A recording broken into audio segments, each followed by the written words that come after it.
Cristiano Ronaldo, quel joueur de football. Mais cela n'a pas toujours été facile pour lui les gars. Voici son histoire. D'un petit garçon qui mangeait de la nourriture à l'un des meilleurs joueurs de tous les temps de...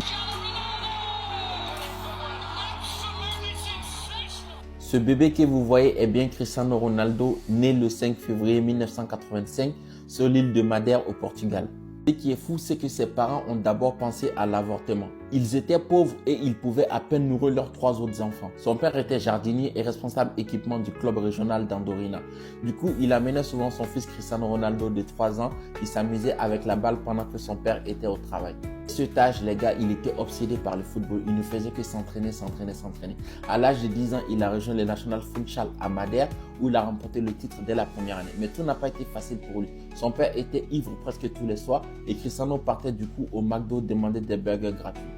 En 1997, il a été invité par le club emblématique du Sporting Lisbonne pour aller faire des essais à l'âge de 12 ans seulement les gars. Et ces essais se sont avérés concluants. Du coup, suite à cela, il a été recruté par le club emblématique portugais. Cela n'a pas été facile pour lui parce que tous ses camarades se moquaient également de son accent de Madère. Les amis, avant de poursuivre le reste de la vidéo, si vous aimez ce genre de contenu, n'hésitez surtout pas à vous abonner, à liker et à partager. Vous imaginez les gars tout seul à 12 ans loin de sa famille, mais il a décidé de rester pour se battre et prouver à tout le monde qu'il pouvait s'imposer. Il a impressionné tous ses entraîneurs et coéquipiers à l'entraînement. Il était le premier arrivé et le dernier à partir. Ils ont également dit qu'il était tout maigre les gars. Il a décidé de travailler pour développer son physique. Malheureusement, il a fait face à une opération du cœur. Il a eu des problèmes cardiaques les amis parce que son cœur battait plus vite que la normale. Du coup, il devait se faire opérer rapidement et beaucoup de gens ne pariaient pas sur son retour dans le monde professionnel. Mais il a réussi également une fois de plus avec brio son opération du cœur et est revenu plus fort que d'habitude. Il a fait sa première apparition avec le Sporting Portugal à l'âge de 17 ans.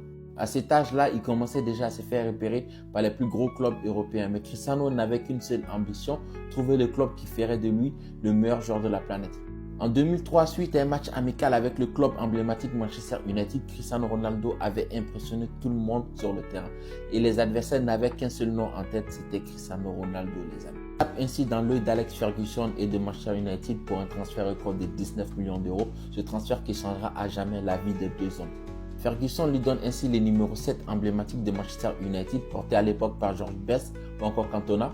Il fait ainsi sa première apparition en août 2003 lors de la première journée de championnat avec le club anglais de Manchester United. Il fait des débuts plutôt réussis et en ce moment précis, donc Cristiano Ronaldo gagne 2 millions d'euros. Je ne sais pas si vous vous souvenez, il a réussi en ce moment-là. Le garçon qui mendiait de McDo à l'époque et qui aujourd'hui gagne 2 millions d'euros, qui prend en charge toute sa famille. Pendant, il rencontre encore d'autres problèmes, les gars. Il a du mal à s'adapter physiquement avec le championnat anglais et donc également avec le Manchester United.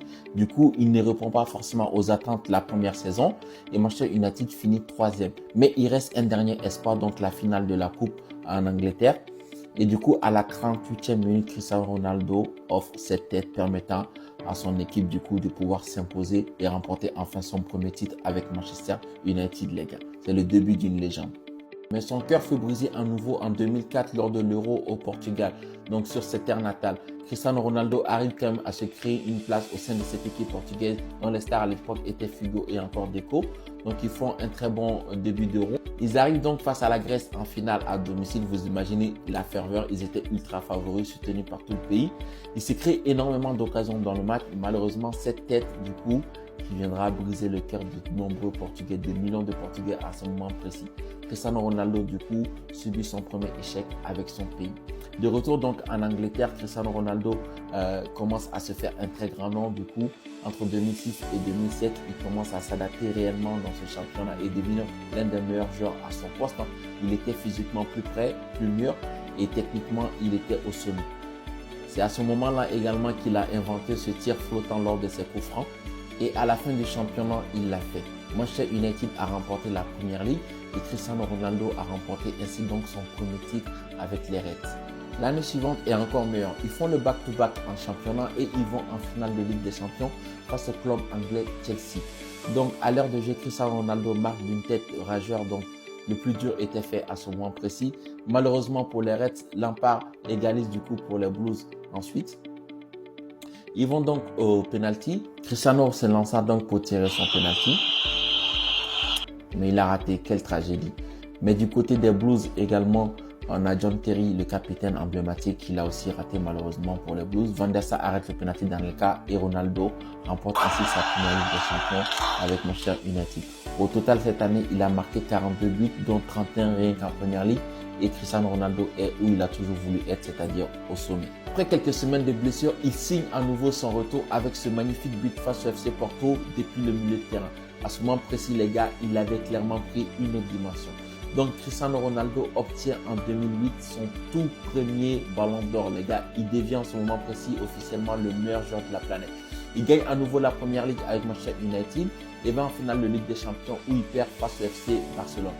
Durant 6 ans, son parcours a été couronné de succès, les gars. Première Ligue, 3 Premières Ligues, la Coupe des clubs, la Ligue des Champions, la Coupe du Monde des clubs également. En 2009, il a décidé de changer de chapitre et rejoindre ainsi le club merengue, le Real Madrid, pour un transfert record de 94 millions d'euros. Il est présenté au Santiago Bernabéu devant 90 000 personnes. Son salaire net était estimé à 12 millions d'euros, les amis. Durant la première saison, il marque 33 buts en 35 matchs. Malheureusement, il n'a rien remporté avec le Real Madrid, mais cela va changer l'année d'après. En finale de la Copa, il marque d'une magnifique tête et permet au Real Madrid de gagner ainsi la Copa del Rey face au FC Barcelone. Et en 2011-2012, les amis, le Real Madrid remporte le championnat d'Espagne. La première saison n'était pas remplie de beaucoup de victoires. Il avait marqué beaucoup de buts, mais le Real Madrid n'arrivait pas à dépasser les demi-finales de Ligue des Champions. Pendant ce temps, le FC Barcelone dominait le football mondial et Lionel Messi remportait son 4e ballon d'or. Du coup, Cristiano était forcément dessus à ce moment. Mais 2013, nouvelle saison, les amis, nouvelles ambitions. Donc, le Real Madrid voulait clairement chercher sa décima, la 10e Ligue des Champions du club. Donc, Cristiano Ronaldo, à ce moment précis, gagne son 2e ballon d'or avec le Real Madrid et va en finale de Ligue des Champions, cette fois-ci à Lisbonne, face à l'Atlético de Madrid. Sur ses terres d'origine, l'Atlético a pris l'avantage et il semblait qu'ils allaient gagner. Mais à la 94e minute, Sergio Ramos égalisa. Madrid marqua ensuite 2 buts en prolongation et obtient un penalty. Il a ainsi remporté sa Ligue des Champions avec le Real Madrid et ce n'était que le début. Cristiano a joué 9 ans avec le Real Madrid durant lesquels il a remporté 4 fois la Ligue des Champions, 3 fois la Coupe du Monde des clubs, 2 fois la Coupe d'Espagne et 2 fois le championnat. Il a aussi fini sous le d'or pendant énormément de fois, mais surtout 4 ballons d'or aussi. Ce qui m'a le plus choqué, c'est qu'il a marqué 451 buts en 438 matchs, les gars. Quelle statistique incroyable, avec plus de 100 buts marqués en Ligue des Champions. Mais il y a aussi un autre événement inoubliable lors de son passage au Real Madrid. Les amis, avant de poursuivre le reste de la vidéo, si vous aimez ce genre de contenu, n'hésitez surtout pas à vous abonner, à liker et à partager. Nous sommes donc en 2016, cette fois-ci, lors des championnats d'Europe en France. Du coup, les choses commencent très mal pour le Portugal qui n'arrive pas à gagner un seul match en phase de groupe. Donc, ils sont même chanceux de passer au second tour après avoir fini 3e. Ils sont donc portés par leur capitaine Cristiano Ronaldo qui arrive à les permettre de se qualifier jusqu'en finale. Ils voulaient enfin faire oublier le désastre de 2004. Et puis, le choc. Payet attaquait Cristiano Ronaldo, du coup, il s'est blessé. Il a donc dû être remplacé à la 25e minute par Ricardo Quaresma. Donc, il semble que le cauchemar de 2004 soit de retour. Depuis la ligne de touche, il a continué quand même à encourager ses coéquipiers et on arrive aux prolongations. À la 109e minute,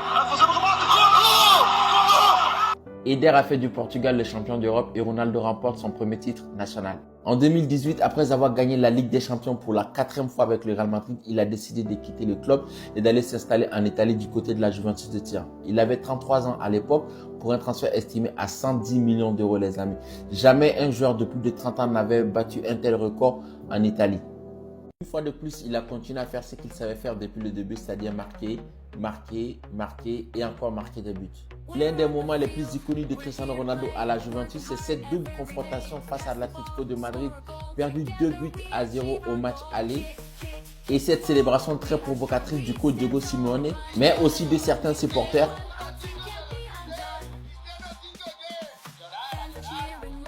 Et du coup, le CR7 les avait donné rendez-vous au match retour. Retour une semaine plus tard à Turin, fidèle à sa parole, il marqua un triplé ce soir-là permettant à la Juventus de se qualifier face au Colchonero avec cette célébration en prime pour clôturer. 3 ans, il a aidé la Juventus à remporter 5 titres, dont 2 titres de Serie A. Malheureusement, son rêve de remporter à nouveau la Ligue des Champions ne s'est jamais réalisé. Donc, à l'âge de 36 ans, il fait son comeback à Manchester United pour une dernière danse. Malgré une première saison réussie, malheureusement, l'arrivée du coach Ten Hag a poussé Cristiano Ronaldo vers le banc la saison d'après. Cette situation devenant invivable pour tout le monde, malheureusement, en novembre 2022, c'est la triste fin. Cristiano Ronaldo et Manchester United ont décidé de mettre fin à leur contrat. 2023, du coup, Cristiano Ronaldo signe du côté du club saoudien Al Nassr pour un transfert de 2 ans avec un salaire estimé à près de 200 millions d'euros. La récente prolongation en 2025 lui a permis de devenir le premier footballeur milliardaire de l'histoire selon le magazine américain Bloomberg. Il ajoute ainsi un nouveau record à son impressionnant tableau de chasse avec une fortune estimée à plus de 1,4 milliard de dollars. Lors des négociations de contrat, il avait aussi négocié 15% du capital du club du jamais vu dans l'histoire du football. Son partenariat également avec Nike lui permet également de gagner près de 15 millions d'euros. Également, les réseaux sociaux apportent également beaucoup à Cristiano Ronaldo avec près de 650 millions de followers dans le monde. Partir de rien pour devenir l'un des meilleurs joueurs de l'histoire et aussi l'un des joueurs les plus riches de tous les temps. Telle est la destinée incroyable d'un homme surnommé Cristiano Ronaldo, les amis. Depuis fort bien longtemps, cet homme pouvait très bien arrêter sa carrière, les amis, mais l'amour et la passion qu'il a pour ce sport le poussent à se surpasser au quotidien. Aujourd'hui, il lui reste clairement 2 choses à aller chercher et il aura fini complètement le game. En 1, le record des 1000 buts de Pelé et en 2, la Coupe du Monde. Pourquoi pas la prochaine Coupe du Monde 2026 avec le Portugal. En tout cas, immense respect, monsieur Cristiano Ronaldo. Bravo, bravo pour toute ta carrière. Vraiment que du bonheur. Nous te souhaitons le meilleur. Merci pour toutes les joies que tu as procurées à des millions de fans dans le monde. Si vous aimez ce genre de contenu, n'hésitez surtout pas à vous abonner, à liker et à partager. C'est ici que ça se passe. Infiniment merci également aux 2748 followers, les amis. Merci énormément à tout le monde pour les j'aime, pour les partages et pour les abonnements. Nous sommes ensemble.